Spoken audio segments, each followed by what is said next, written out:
enacted in 2023.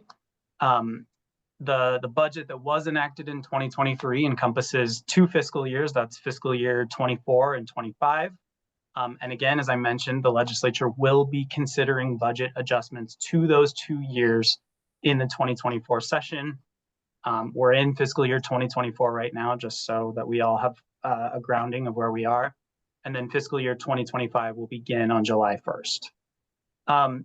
Not having seen the governor's budget proposal or the legislature's budget proposal, those will be coming out shortly. We would anticipate the governor's budget proposal by day 10, which is the last day of bill introduction, and then the legislature's preliminary report within 15 to 20 days after the governor's report. We have to wait for the specifics on the budget at this point, but we're really not expecting major changes to the biennial budget this year, including on the spending side. The biggest indicator that we have to believe that spending is going to be held pretty close to existing levels or what the legislature set in 2023 is the fact that agency budget requests for the mid-biennium have come in, and agencies are actually requesting a reduction in general fund spending from what the legislature appropriated in 2023. Another topic that continues to be at the forefront and will continue to be at the forefront of these fiscal discussions as we move forward over the next few years is tax cuts. So the legislature has enacted tax cuts each of the past 4 legislative sessions, and the income tax cuts that were passed in 2023 really begin to ramp up this year. So we're going to discuss on this call the impacts of the income tax cuts. But I think the important thing to know right now before we even get into those discussions is that tax receipts for the foreseeable future are expected to decline year over year as a result of those tax cuts.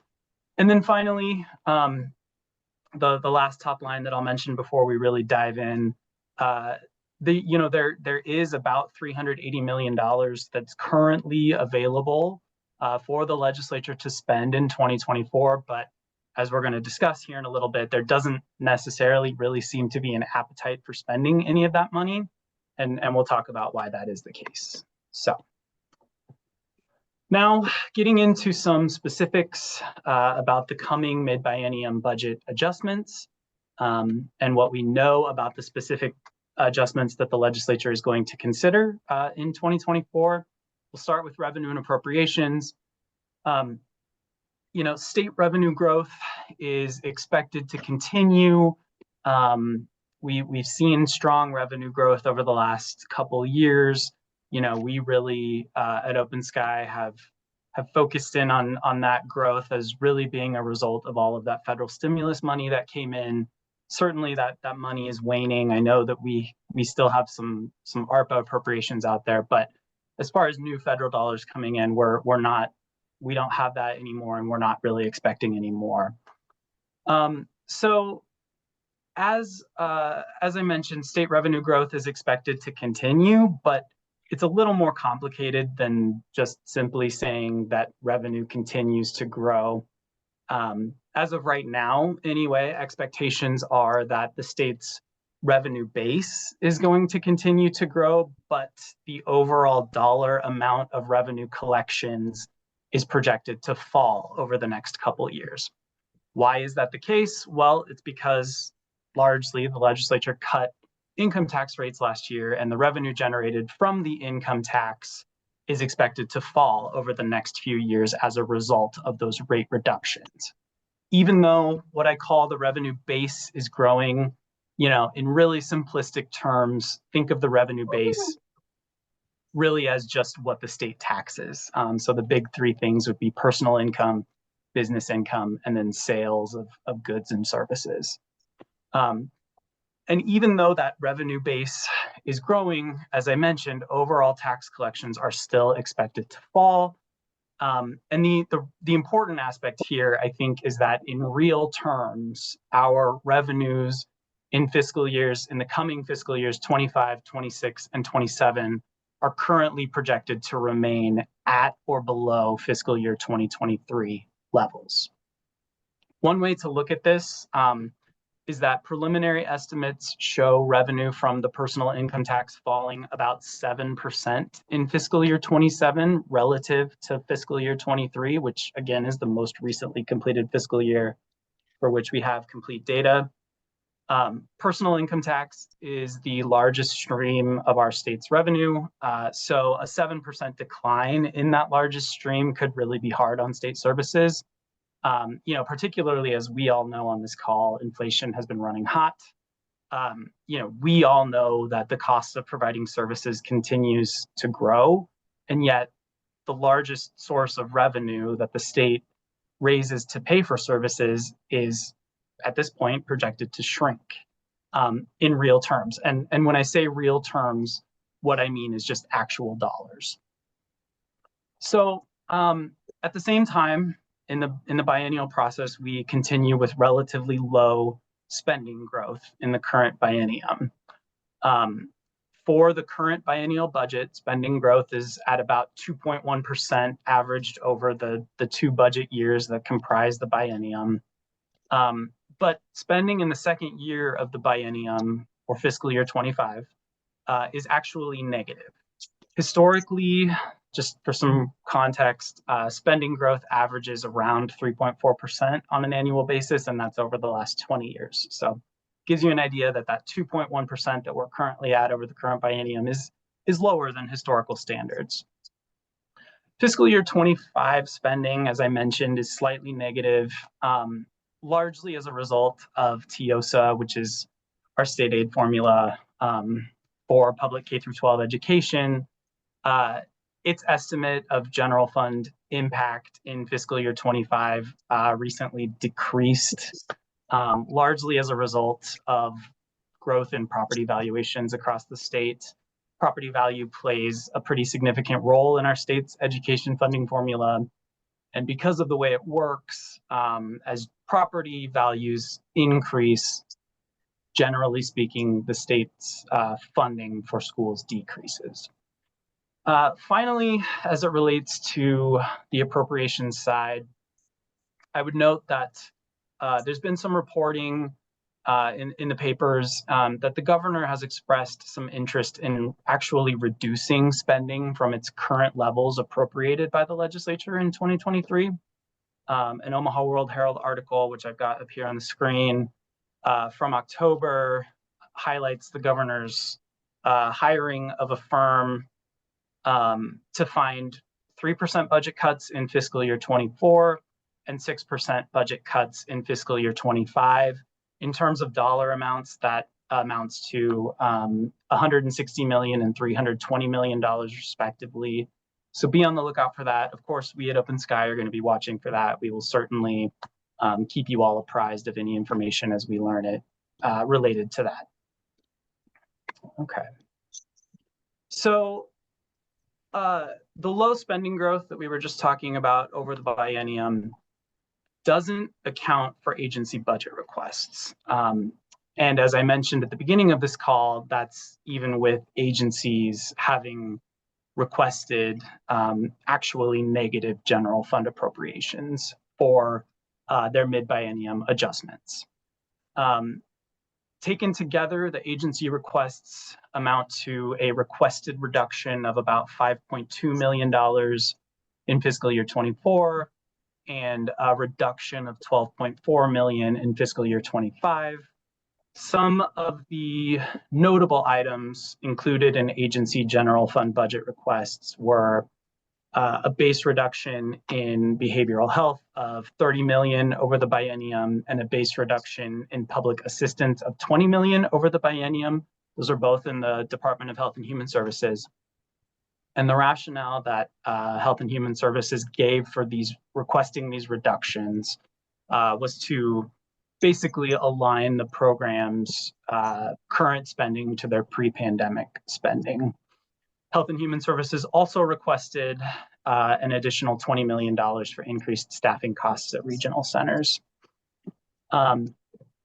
Also, alongside reduced general fund spending requested by agencies is a request for increased cash fund spending, totaling $140 million over the biennium. Additionally, Health and Human Services submitted an addendum to their mid-biennium requests in December, which is not factored into these numbers that I have up on the screen. The addendum included things like an additional $20 million request for child welfare, which the department notes has experienced significant increases in costs related to the services provided, a $20 million reduction actually in economic assistance aid due to the continued utilization of ARPA dollars, as well as a shift of about $27.5 million for developmental disabilities from ARPA to state general funds and federal funds. That the effect of that is that it's going to free up about $27.5 million worth of ARPA funding that was previously allocated by the legislature through LB 1014 and the bills last year. As it relates to the mid-biennium adjustments, we also know that there's going to be an increased general fund appropriation needed for a couple of different items like the homestead exemption and defined benefit funding adjustment for the Nebraska Public Employee Retirement System. Just to give you an idea, those two requests alone, I think, are about $34 million of increased general fund spending. In terms of the overall biennial budget, though, that's still a very small number. We're talking like 0.3% small as it relates to the general fund. But as I mentioned previously, budget requests have not been figured into the current financial status yet.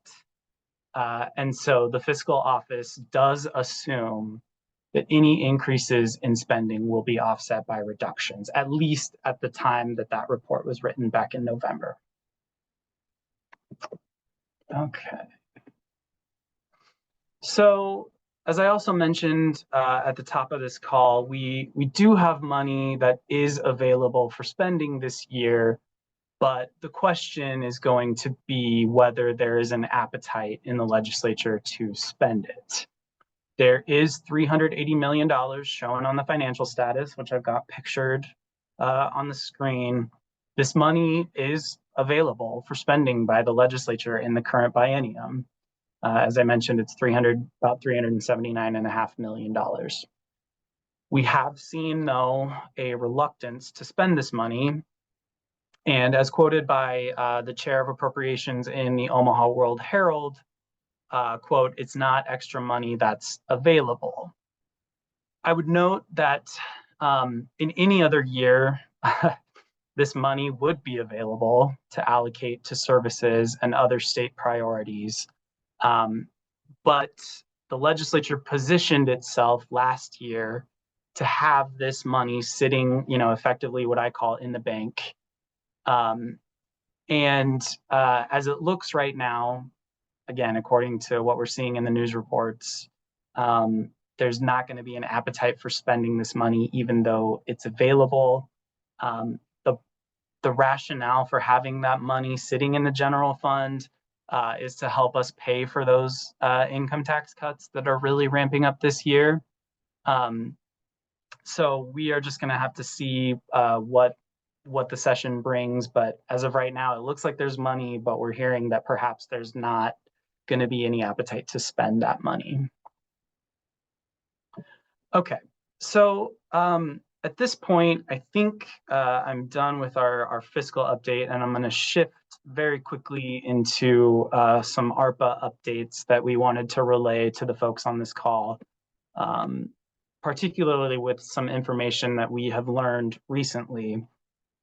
So first and foremost with ARPA, we do expect to see some adjustments to ARPA allocations in the coming legislative session.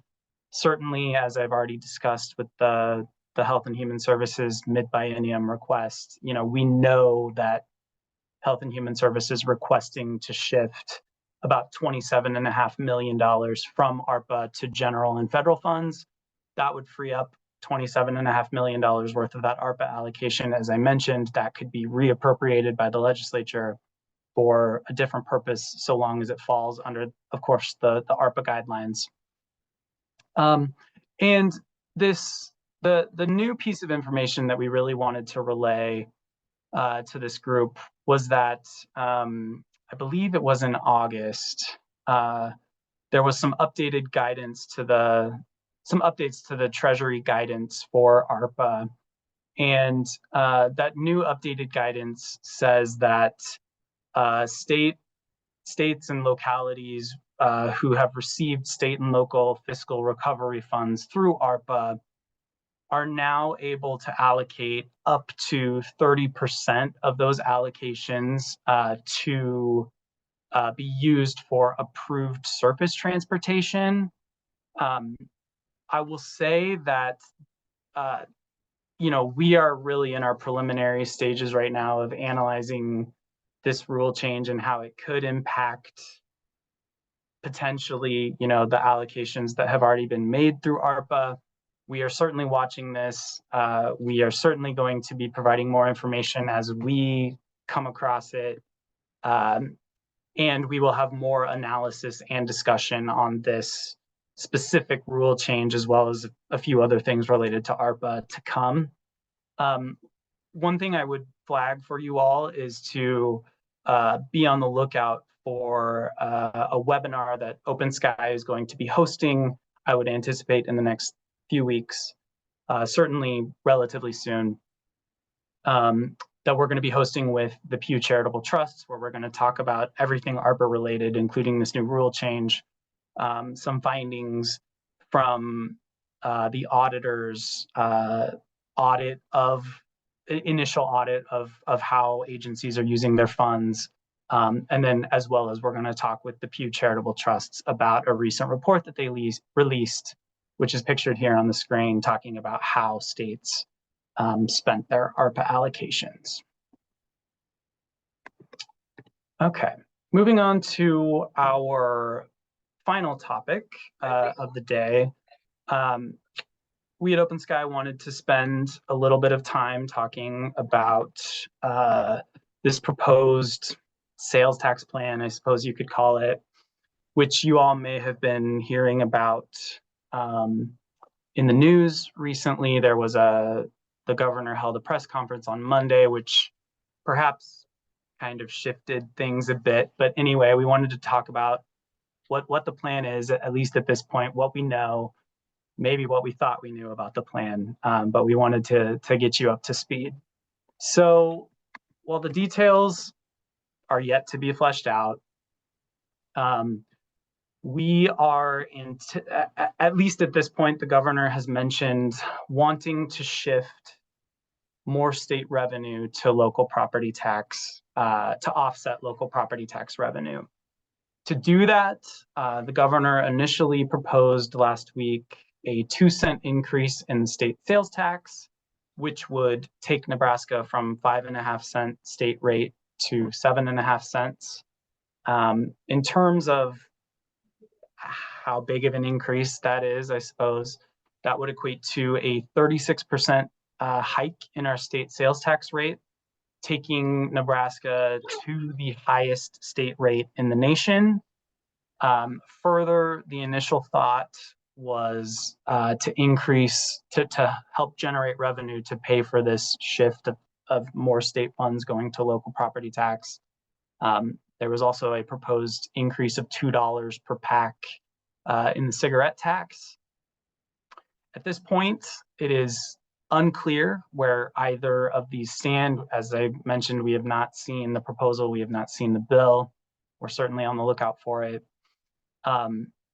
And based on the governor's press conference on Monday, it seems as though he's possibly pulled back from the sales tax rate increase. But again, we're just going to have to wait and see what ultimately comes out of it. As part of this plan, it's also been floated that it may include some sales tax base expansion, which means effectively that the sales tax would be applied to more services. Currently, Nebraska's sales tax applies to the sale of most goods, so things you buy. But we lag as a state in the number of services that our state sales tax applies to. We currently tax 81 of 176 services that are recognized by the Federation of Tax Administrators. Federation of Tax Administrators is kind of the authority that we look to when we talk about the taxation of services and the sales tax base. But I will note that eliminating exemptions to expand the sales tax to more services it has proven to be in recent years a pretty heavy lift politically.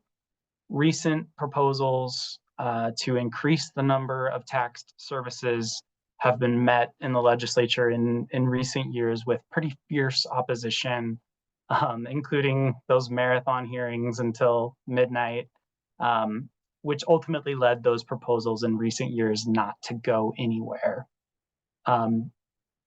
And the governor's goal, as he reiterated in his Monday press conference with all of this talk, is to reduce the 2023 property taxes levied across the state by about 40%. What that means in terms of dollars is that's about a $2 billion reduction in property taxes levied if we take 40% off of what was levied in 2023.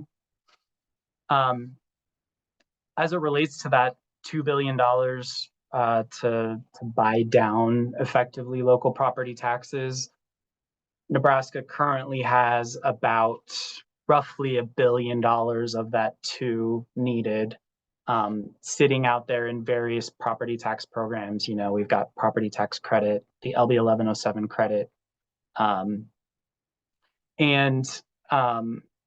So again, his plan would require about $1 billion additional funding from the state to help offset that 40% reduction in property taxes levied. But, you know, we can talk about the plan all day long, but in reality at OpenSky, what we're focused on is what the effects of that plan is going to be. Certainly, we're going to wait and see what the plan is, but I would like to spend some time right now talking about the effects of the plan as we currently know it. So, you know, who will benefit and who won't?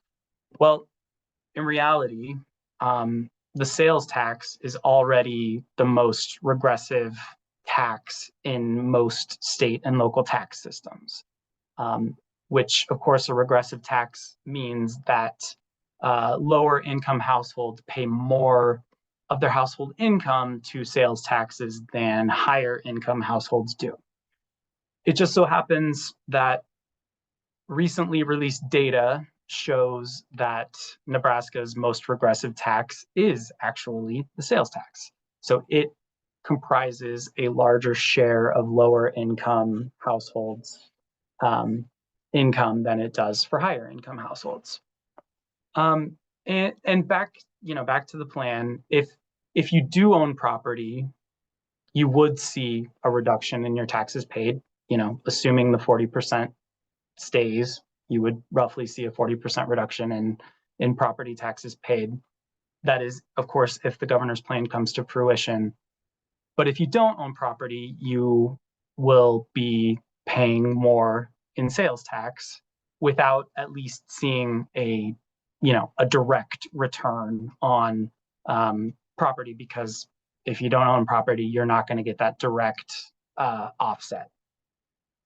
So one thing that we continue to talk about here at OpenSky, and you're going to hear us continue to talk about, is that the legislature has spent the past 4 legislative sessions cutting taxes. And, you know, you might be thinking, well, everyone probably got something out of one of those tax cuts, at least in the last 4 years. And again, it's nuanced, but if you're higher income and you own property, yes, you very likely got some tax relief, as we would call it. But again, the legislature has really focused on property taxes, reducing property taxes, and income taxes these last few sessions. And as it specifically relates to income taxes, they've really just touched the income tax rates at the top end of the spectrum. So you have to be a higher income individual. You have to have income in those income brackets in order to experience a reduction.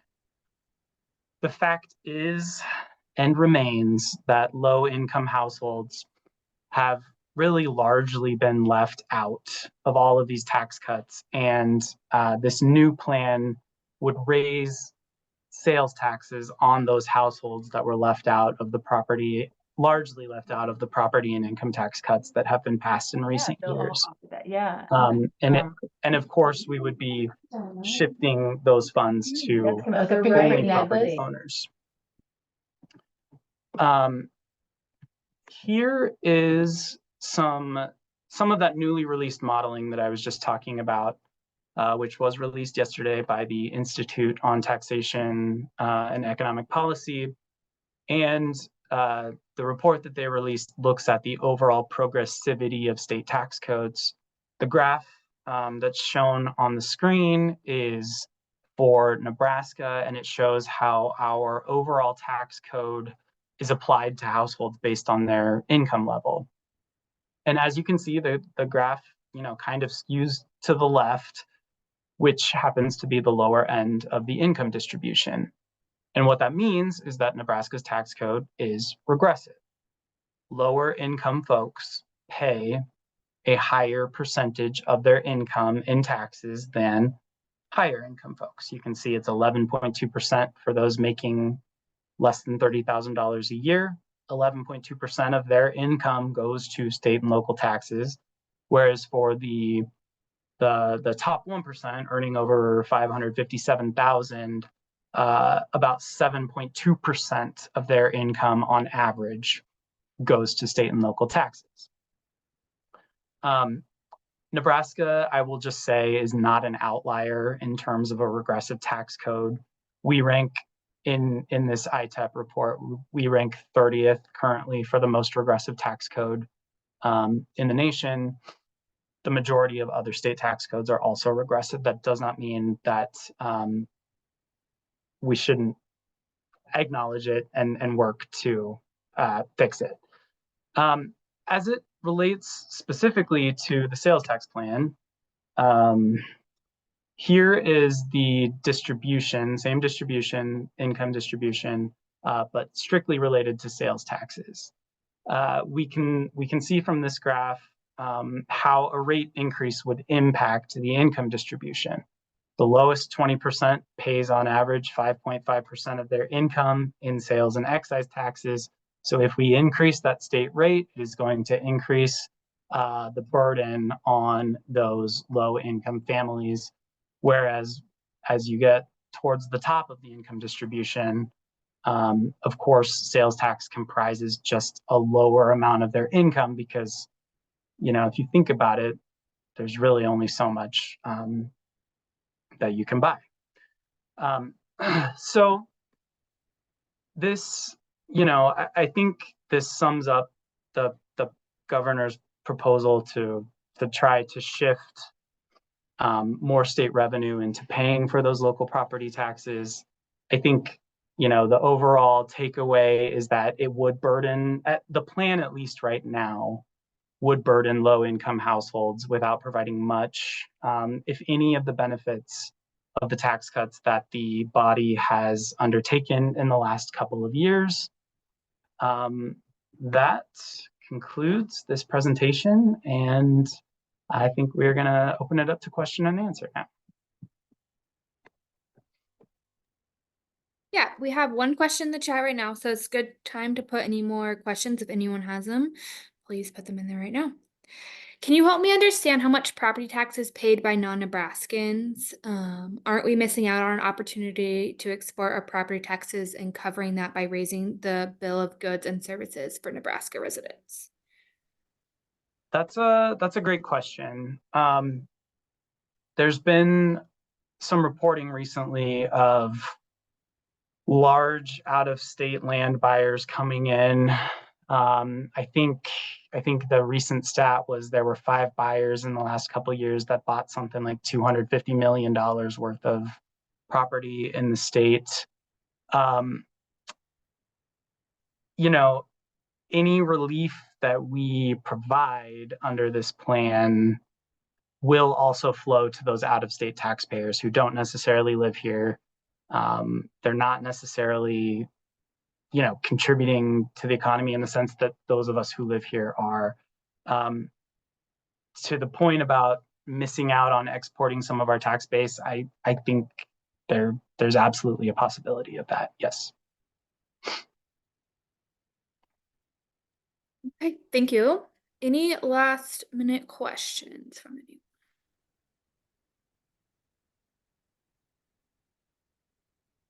Okay, I think we'll wrap up here, give people a few minutes back. Just a reminder, we will be sending out the recording after. It takes a little bit to upload, so it'll probably go out either this afternoon or early tomorrow. And with that, we thank you, Rebecca and Craig and the whole team at OpenSky so much for doing these. We really appreciate it. And please reach out to Craig if you have any questions. Thank you so much. Thanks, everyone.